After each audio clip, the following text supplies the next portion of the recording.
Bhikkhu Sanghasena was born in Timosgan village in the mountainous region of Ladakh in northwest India.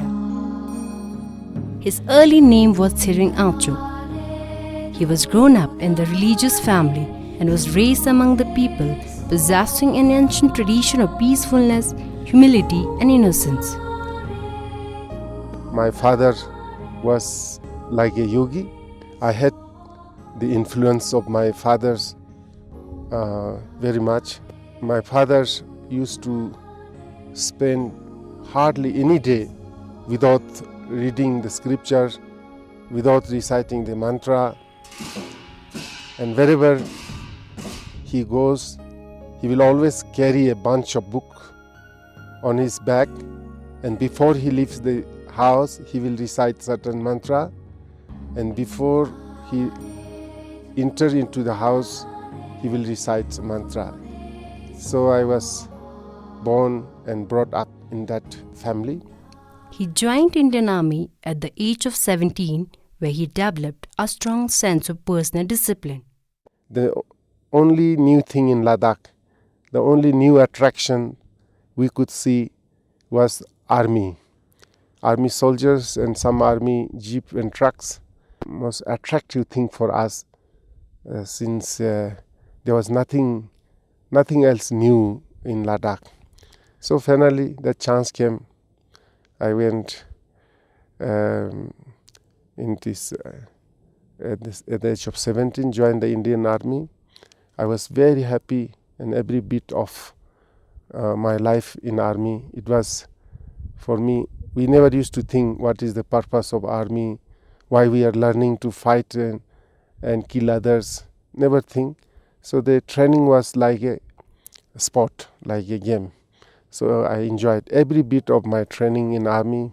It was not long before an incident changed his life forever. His deep-rooted spiritual inclinations clashed with the rigid requirements and values of military life. Therefore, he decided to abandon the military life and went in search of a life that was more sacred and harmonious. And when I arrived at the monastery, it was like coming back home. That is what I have been looking. I was so happy to see my master. I was so happy to be in that monastery. That clearly shows that I have been a monk in my previous life, and in this life I have been again looking for the thread where I have left in my last life. In 1986, Venerable Sanghasena, with the help of a number of his close spiritual friends, founded the Mahabodhi International Meditation Center in Leh Ladakh. When I went to Bangalore to become a monk, I have no such idea to come back to Ladakh and to start the Mahabodhi International Meditation Center and all these endless projects.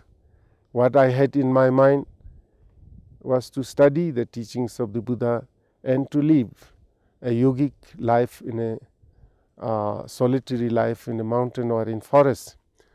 But when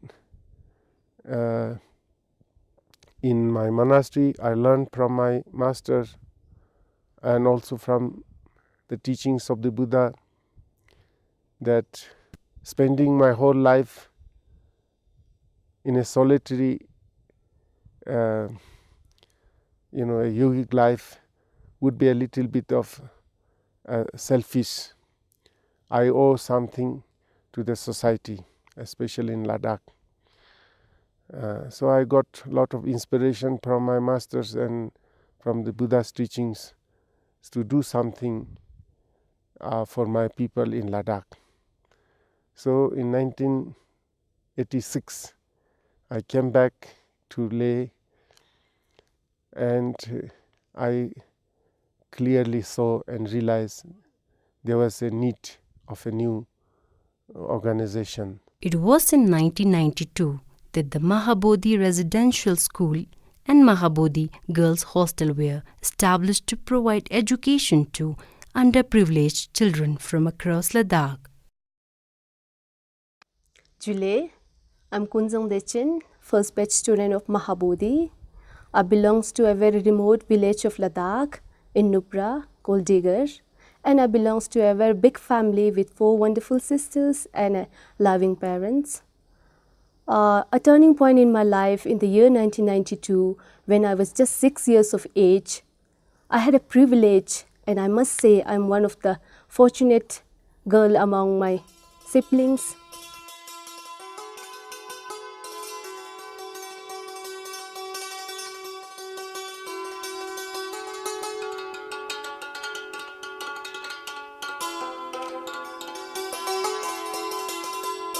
Jile nge mya tsiring choro le chinle yanga ta naingle ne sunga langa mabudi branch school timos ga sle tinle ne daksanga di mabudi devachani school na sile nga daksana standard nainle dene nga di rong se mas kit porakle dene nga hostel life ga so puchante sangma experience po demu thoble dene aru timos ga khirtena Chijik facilities yot desangya langa jadi ka thopkan sora rakle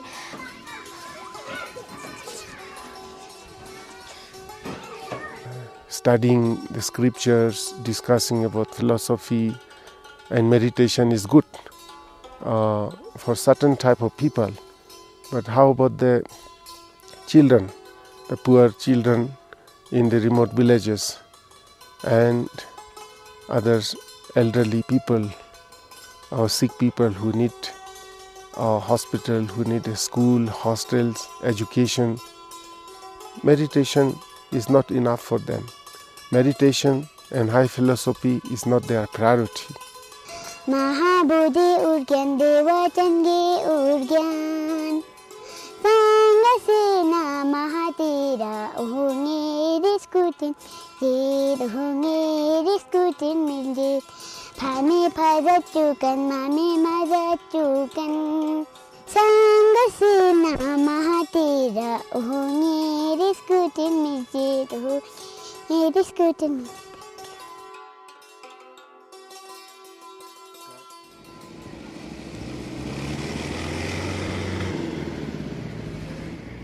Yes, I met Venerable Sanghasena, I think it was 2001 when he was visiting Germany. I met him in the Buddha House, that's a Buddhist center in Germany, and Buddha House, Venerable Sanghasena and Mahabodhi, they have a strong and close relationship now for many, many years. And when we met him the first time, I didn't know anything about Mahabodhi, the work of Mahabodhi or anything else. We listened to his Dhamma talks, and after this Dhamma talks he had shown us some pictures from Mahabodhi, and Helga and me, we decided, oh, it sounds very good what we have heard, but let's ask if it would be possible to work as a volunteer in the hospital. And Bhante Sanghasena said, yes, you are welcome.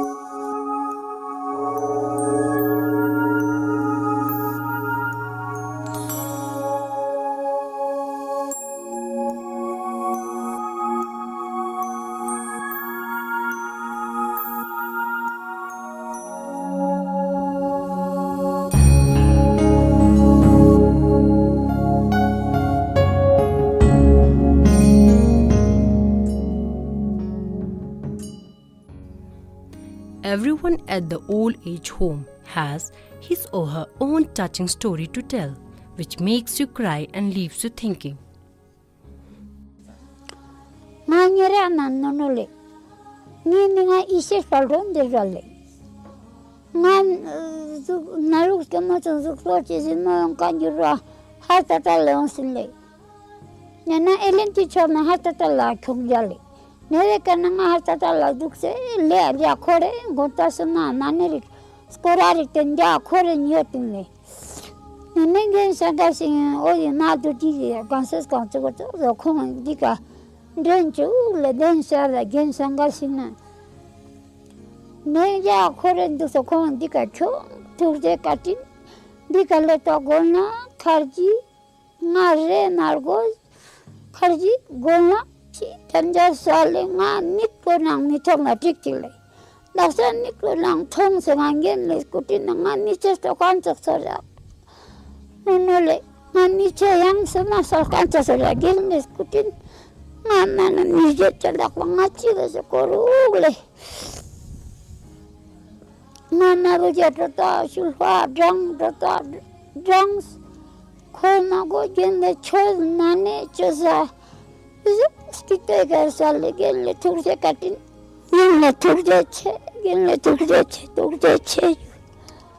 Now, when somebody become aware of the need of this project, how important it is to such project, for example, the old age home. This is the only home for the elderly people for the entire Ladakh, and this was the need. There were many elderly people, who had so much difficulties, hard life at their end of life, and this was needed. Now, since nobody started because nobody had become aware fully the need for such things. The concept of Mahabodhi residential home for the aged, destitute and disabled started with Padma Laskit, an old woman who was abandoned at the government hospital in Leh. The doctors there had repeatedly admitted her to the hospital for 7 years as she had nowhere to go. And today, it has around 36 elderly people living with dignity, care and love showered upon them by the children and the staff of Mahabodhi.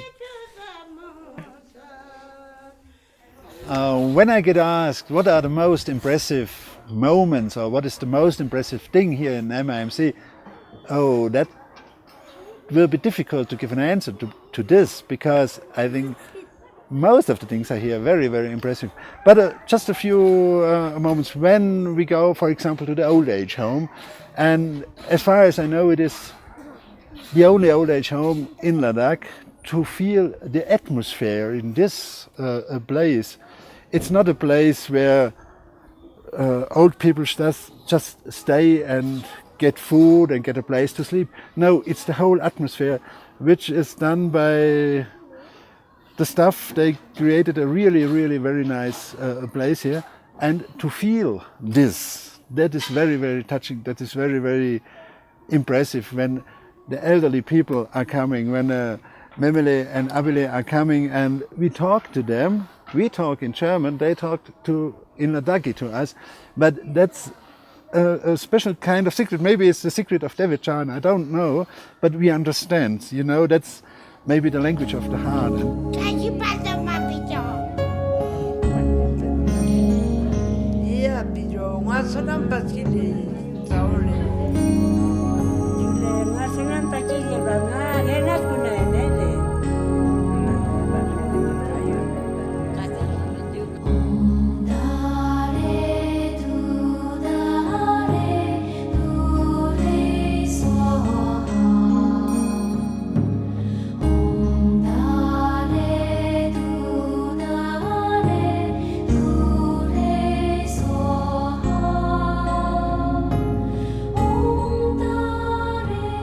Of hope and hopelessness, I started the work here, and many people actually thought that I have gone mad or crazy to try to do something in this desert land where nothing exists.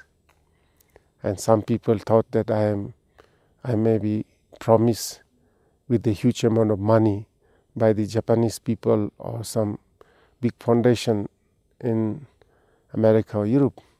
When I told them that I have no promise of any single dollar, then most of my people thought that I will never be successful in starting any projects here. So this was a discouraging for me, in fact. But a voice was coming from my heart, go ahead, you don't need millions of dollars to start your work. What you need some piece of papers and a pen to write down what actually you want to do, and then get a small simple booklet printed and distribute to the people, and this will not cost thousands of dollars.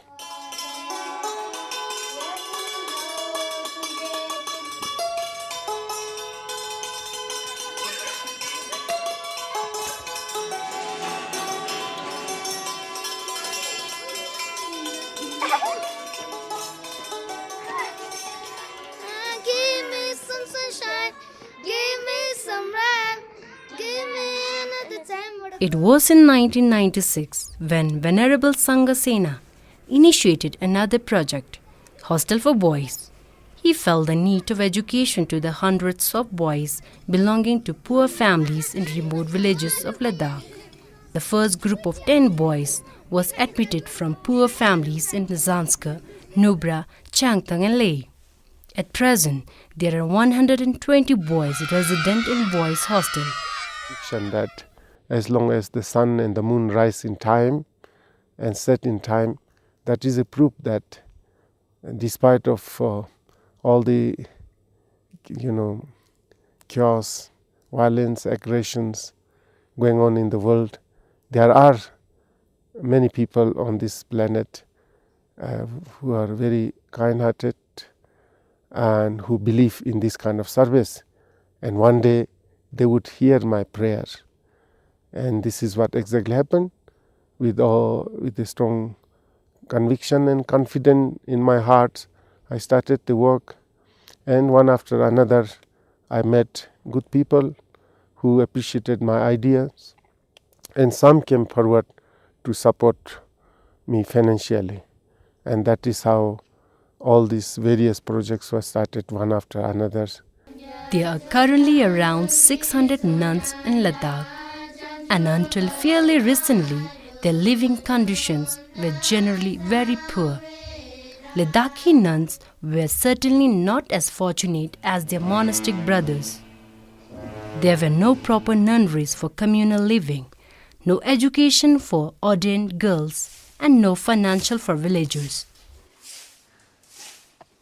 Deeply dismayed by the prevailing conditions, Venerable Sanghasena decided to take the initiative and strive to improve the situation for all Ladakhi nuns. With the initial support from the Buddha's Light International Association (BLIA), the Mahabodhi Nunnery was established. For hospital, we used to, at the beginning we organized a medical camp in villages, and we realized problems of people there, need of more medical camps. Later on we realized the need of a charitable hospital in a centrally located area. Again, there was no such hospital was existing. Nobody has started, nobody had thought. Then again it has falls on our head. And of course it was not easy to even to think or conceive building a hospital. But but there is nothing wrong in trying, whether if you fail or success. And that is how we started, and I realized all the projects are important. Ladakh is the largest district in India. However, there is only one government hospital in Leh. The entire region is only accessible by road during the 5 months of spring, summer. The medical facilities available locally are often insufficient to meet the medical needs of patients, and they are often referring to Chandigarh or Delhi. Few can afford this expensive treatment. As a result, Mahabodhi has been supplementing the government's effort by providing a strong and effective public health service for the people of Ladakh. Mahabodhi Karuna Charitable Hospital was just another example of philanthropic work of Venerable Sanghasena.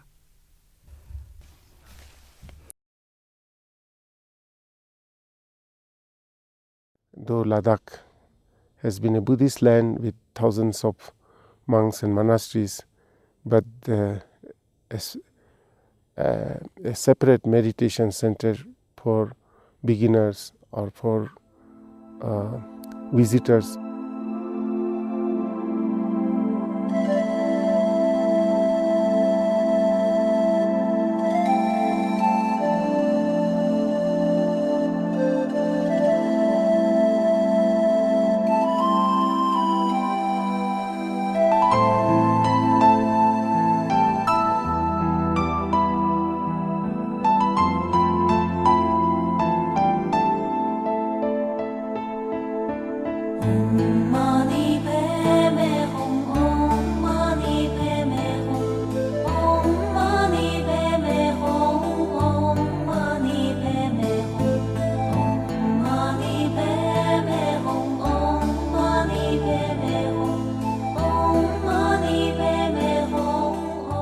The socio-economic conditions in Ladakh have given rise to a rapid growth in number of Buddhist monks and nuns in recent times, with a view to fully equip those to effectively perform their spiritual duties and responsibility to the community. Venerable Sanghasena on 4 July 2004 formally established the Jetavana Monastery. It is the first Theravada Buddhist monastery in Ladakh.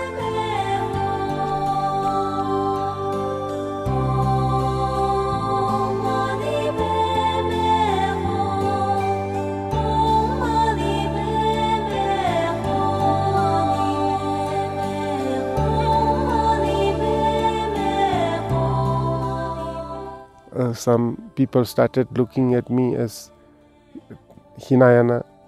I am trying to bring a new sect here in Ladakh, which was not at all in my mind.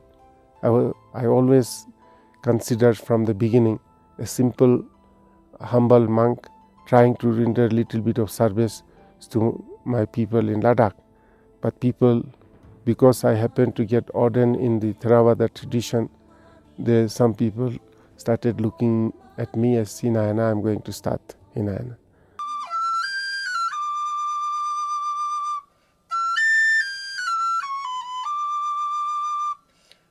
If you happen to be at Devachan during any festival or ceremony, you are sure to hear the sweet sound of the flute, accompanied by the voice of one or more of usual Empire children who live and learn under the loving and wise guidance of the staff at Mahabodhi Devachan. Every morning you greet me. Adultwise, you look happy to meet me. It had been a long cherished dream of Venerable Sanghasena to provide an institution of education for visually impaired children. In 2006, that dreams was finally realized as the Devachan campus prepared to receive such children for the first time. It was Dr. APJ Abdul Kalam, former President of India, who inaugurated the school and hostel on 20th July 2006. I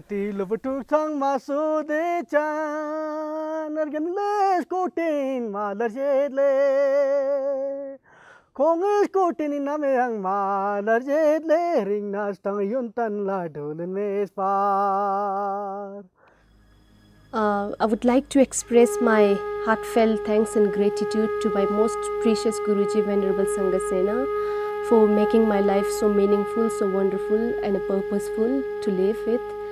And I would also like to extend and express my heartfelt thanks and gratitude to all the well-wishers, all the wonderful people all over the world who have helped, who have inspired and encouraged Guruji to create Devachan into such a beautiful place.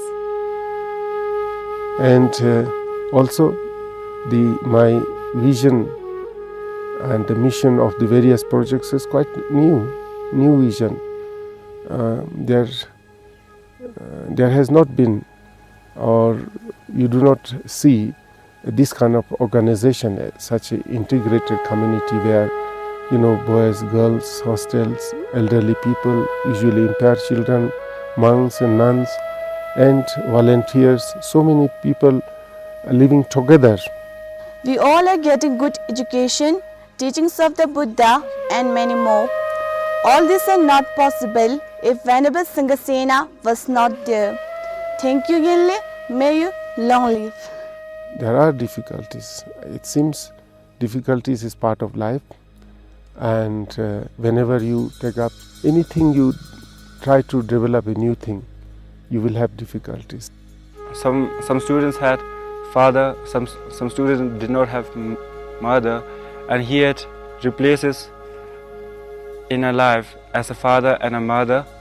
I have gone through a lot of difficulties, but then often I realize that the number of people who have gone through all these difficulties in starting these projects are so small, and the numbers of people who are benefiting from all these projects are so high, there is no comparison. So I feel this is worth of sacrificing the smaller number for the cause of bigger numbers. So I can say that we have sacrificed our life for the welfare and happiness of others. Already thousands of people have been benefited from our numerous projects, and we may go after some time, but this institution will remain, and thousands of people, more and more people, will be benefiting from the various projects.